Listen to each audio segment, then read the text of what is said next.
So I think it's important to keep in mind that if you don't necessarily need a complex in-house internally developed agent, so if you don't necessarily have maybe as sensitive or high value a use case as many enterprises do, then I would probably recommend sticking with a solution that's built for non-coders. There are just a ton of options out there. But if you are an enterprise marketer or a marketer who works with enterprise clients who's looking to bring custom agents into your or their organizations, then the new Agents SDK and Responses API from OpenAI should definitely be at the top of your list for things to experiment with and start to explore or hand off to your developers.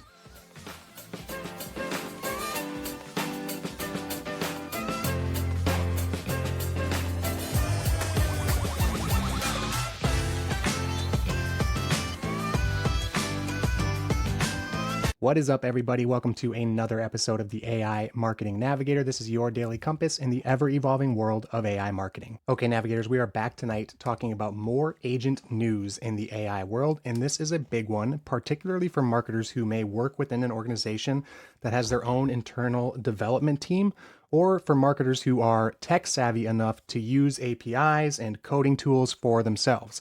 And that is an ever-growing pool of marketers now that we have access to AI coding tools. But if that doesn't necessarily include you, then don't feel excluded from today's episode, because you can always educate yourself and do some experimentation on how to use these agent tools that we're going to be talking about tonight. Or, of course, you can contract with a developer who is able to do this type of thing for you. Either way, the news from OpenAI about their Responses API and their Agents SDK is huge news for businesses and marketers who plan on implementing agents, and that's why we're going to be talking about them tonight. And this is news launching today about this new Responses API, and it's going to combine the simplicity of the chat completions API with the tool use capabilities of the assistance API. So two existing APIs within the OpenAI tech stack.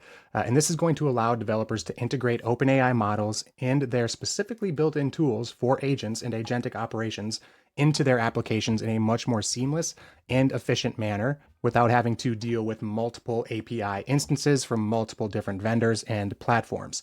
And essentially, with this API, you can solve very complex tasks that would usually require multiple tools and multiple API calls with just a single API call. And for any non-developers out there, that is a big deal when it comes to streamlining and speeding up the development process.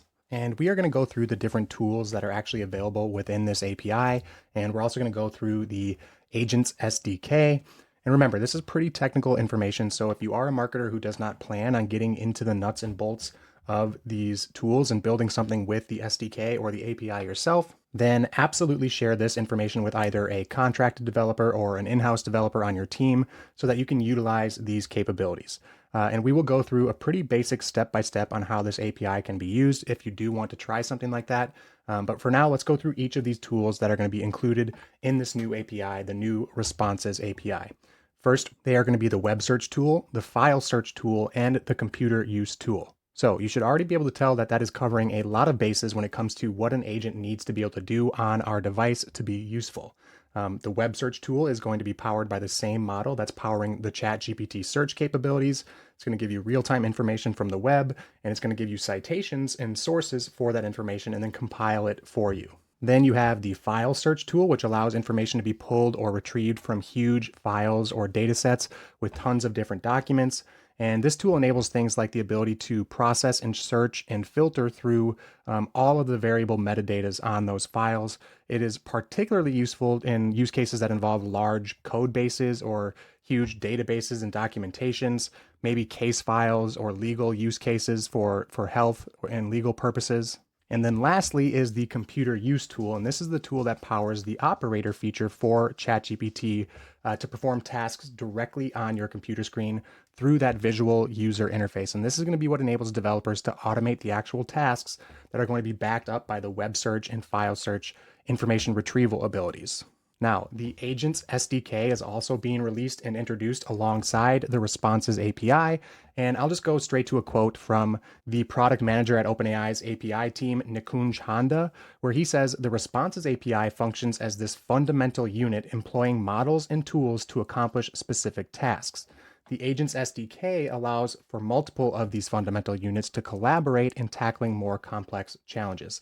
So as I understand it, the Agents SDK is basically going to allow you to utilize multiple instances or units of this responses API, and is really geared towards being able to trace and inspect these workflow operations that these agents are taking for debugging and optimization purposes. As far as use cases in your business that your developers can go ahead and tackle with these tools, we've talked a lot about many of these use cases in the past, a primary one being customer service, but also things like IT operations or finance and legal, which do get a little sensitive when it comes to security and securing proprietary data and legal data.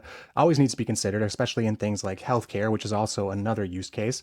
Now, as far as marketing goes, we see a lot of content creation and research being a primary use case for these agents. But if you have a lot of maybe proprietary or huge databases internally that you need a sales agent or a customer service agent or an avatar or virtual influencer for your brand to know and to be able to utilize, then this is something that definitely makes sense as far as plugging that agent into your internal systems.